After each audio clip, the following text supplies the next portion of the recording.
Daniel arrived at a small wooden guest house beside an old Bangkok canal. The air was thick, humid, and unnervingly quiet for the evening. As he stepped into his rented room, his eyes caught something strange. A red cloth tied tightly around the window latch. It fluttered faintly, even though the air inside was completely still. Curiosity got the better of him. He found the elderly owner and asked about it. Her friendly demeanor instantly vanished. She stiffened, her eyes wide with a fear he didn't understand. "Do not touch that cloth," she warned, her voice a low hiss. "It keeps something from looking in." Daniel just laughed it off, dismissing it as local superstition. Later that night, the red cloth preyed on his mind. He couldn't sleep, couldn't stop thinking about the old woman's warning. Finally, he gave in. He walked to the window, untied the knot, and set the crimson fabric aside. Instantly, the room plunged into an unnatural cold. Outside, the chorus of cicadas fell silent, as if a switch had been flipped. Then, from the canal, a faint cry drifted up like a baby wailing underwater. The window, which he had shut firmly, creaked open on its own, and there she was, standing at the foot of his bed. A tall woman with long black hair plastered to her soaking wet skin. Her eyes were dark hollow pits. Searching, "Where is my child?" she whispered, her voice a gurgle of water and sorrow. Daniel scrambled back, his heart pounding in his throat. But as quickly as she appeared, she vanished, leaving only a trail of muddy, bare footprints on the wooden floor. The next morning, his hands still trembling, Daniel confronted the owner. She sighed, her face etched with a grim resignation. She told him the truth. The story of Mae Nak, a young wife who died in childbirth while her husband was away at war. Her spirit, consumed by grief, refused to leave. Forever bound to the house by the canal, endlessly searching for her husband and her lost baby. The red cloth, she explained, was a sacred ward, a protection. "You removed it," the owner said, her voice barely a whisper. "Now she will come every night." As darkness fell, a new kind of dread settled over Daniel.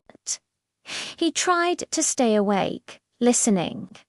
Every creak of the old house sounded like footsteps approaching his door. Every ripple in the canal felt like a breath held in anticipation. Then he heard it again, a baby crying. But this time, it was closer, sharper. It was inside the room with him. His eyes darted to the table where he'd left the red cloth. It was moving, twitching, as if tugged by invisible, desperate hands. He slowly, agonizingly turned his head.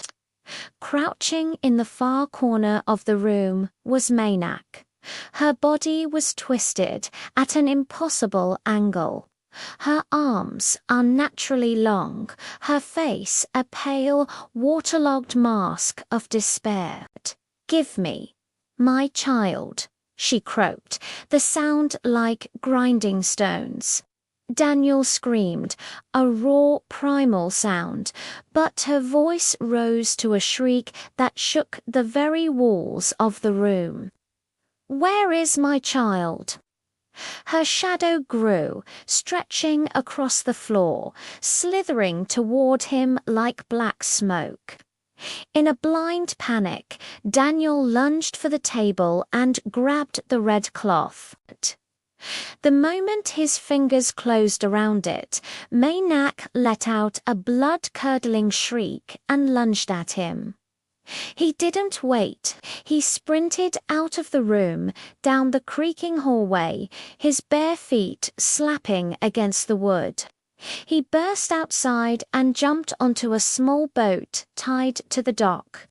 He looked back, and there she was, standing on the pier. Not standing, floating. Her feet hovered inches above the boards as her hair whipped violently around her face, though the air remained deathly still. The boat drifted into the dark canal. Daniel clutched the red cloth, waving it feebly, hoping it would act as some sort of charm. It didn't. Mae Nak glided across the water's surface toward him, her feet never breaking the surface. The childlike cry echoed from all directions surrounding him. "You took him from me." She hissed. "I didn't. I swear," Daniel pleaded, his voice cracking.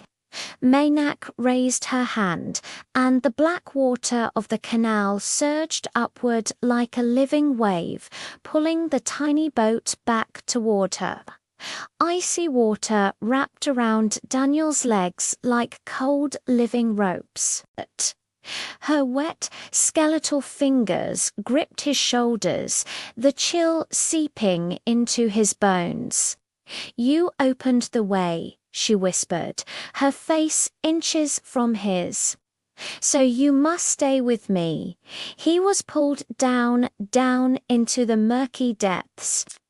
His muffled scream was the last sound he ever made, swallowed by the canal and blending with the ghostly wailing of the infant she would search for forever. The next day, the guest house owner calmly walked to Daniel's room. She picked up the red cloth from the dock and tied it back onto the window latch. Just then, a new tourist arrived, backpack slung over his shoulder, asking about the room. The owner smiled politely. "It is available."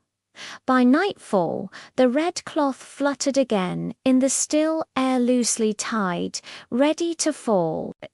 And that is the tragic legend of Mae Nak, a spirit bound by love, loss, and a child she can never hold again. It's a warning, whispered through generations, that some doors should never be opened, and some cloths should never be untied. So the next time you're staying in an old house by a quiet canal and you see a red cloth tied to the window, fluttering even when the air is completely still, remember Daniel's fate. Because once Mae Nak is freed, she never stops searching. She's looking for her husband, and she won't let anyone stand in her way. Thank you for watching, and if this haunting tale sent chills down your spine, hit that subscribe button. We have more stories waiting for you in the shadows.